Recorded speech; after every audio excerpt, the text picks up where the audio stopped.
પેપ્સીની જાહેરાત હોય, કોકા કોલાની જાહેરાત હોય, તમે કે નાળિયેરની જાહેરાત સાંભળી કે નાળિયેર પીવો એમાં એટલા તત્વો હશે, એમાં કૂદકો મારીને તમે દિવાલ ઉપર ચડી જાવ, એમાં કે આવ્યું હે? નાળિયેરની જાહેરાત ન હોય. દાંતણથી દાંત ટકે છે એવી જાહેરાત ન આવે, બ્રશની જાહેરાત આવે. અને બ્રશ આપણે એવા ઘસ્યા ને કે નકરા બ્રશ વધ્યા, દાંત વી ગયા, બ્રશ નકરા વધ્યા. પણ કોઈ દાંતણની થોડી જાહેરાત દે, કોઈ શેરડીના રસની જાહેરાત દે?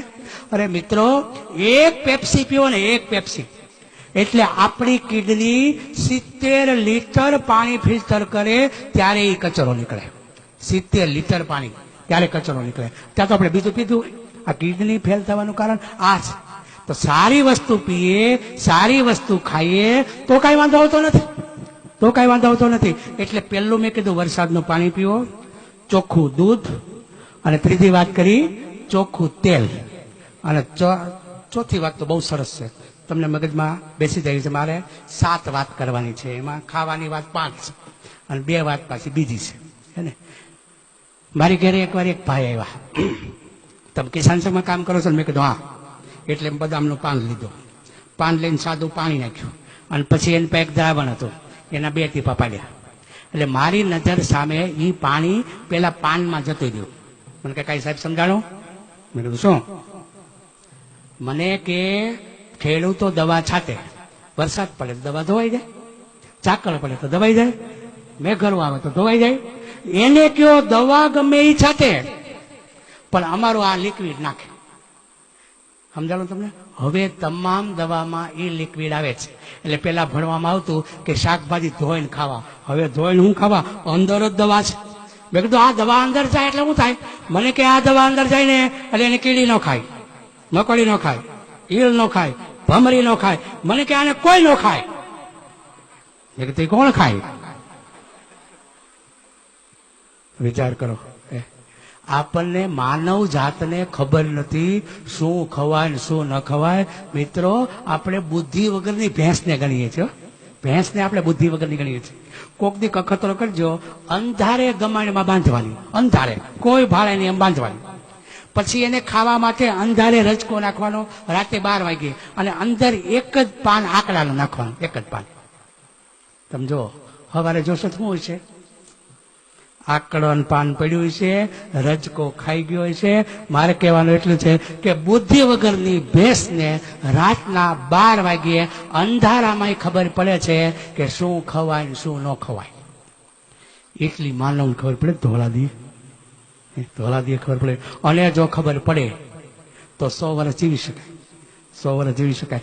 ઘરે થોડીક જગ્યા કરો. હું મારો દાવો છે, સમજો, 10 બાય 10 ફૂટની જગ્યા હોય ને, ઘરનું શાકભાજી ક્યારે થાય. અને ઘરનું શાકભાજી ખાવ, બીમારી કોઈ દિવસ ના આવે. ઇઝરાયલ માત્ર 1 ફૂટ જમીનમાં, સમજો, 1 ફૂટ જમીનમાં ઘરનું શાકભાજી ઘરે કરે છે. ઘરનું શાકભાજી ઘરે કરે છે. કેવી રીતે? 6 ઇંચ કે 8 ઇંચનો એક પાઇપ લે, પ્લાસ્ટિકનો, આમ ઉભો કરી દેવાનો. એક કાણું અહીં પડે, એક અહીં પડે, એક અહીં પડે, એમ અલગ કાણા પડે. પછી એની અંદર માટી ભરી દેવાની અને ખાતર નાખી દેવાનું. અહીં એક રીંગણીનો છોડ હોય, મરચીનો હોય, ઉપર કારેલા દુધિયાના એવા છોડ હોય, એવા છેક સુધી છોડ વાવી દેવાના. ઇઝરાયલમાં તમામ મકાન ઉપર માથે પ્લાસ્ટિક નાખી દેવું ફરજિયાત છે. એટલે મેઘરવો પડે ને, એ સવારે 1-1.5 લીટર પાણી ભેગું થાય. એ પાણી આ પાઇપમાં નાખે એટલે આખો દિવસમાં બધું પી જાય, અને સવારે 1/2 લીટર તોય નીતરે. એ ફૂલ છોડને નાખે.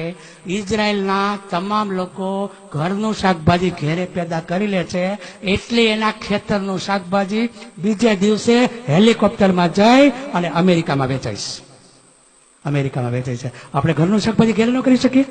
મારે ઘરનું શાકભાજી ઘેરે થાય છે, અને કોકને આપી શકાય એટલું થાય છે.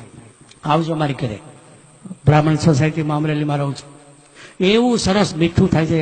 મને ખબર છે ઉનાળામાં આપણે રીંગણા ના ખાઈએ, પણ ઘરના હોય પાણી પાતા હોય ને તો થાય છે, ખવાય એ રીંગણા. 2 જ છોડ રીંગણીના વાવો. હવે તો એવું બિયારણ નીકળેલું, કટિયું બિયારણ. 2 જ છોડ વાવો, 3 વર્ષ તમારે રીંગણા ના લેવા પડે, 3 વર્ષ ના લેવા પડે. મારે ત્યાં અત્યારે લીંબુડી છે, 10 લીંબુના ઝુમખા આવ્યા છે. બધા મારી ઘરે લીંબુડી જોવા આવે છે.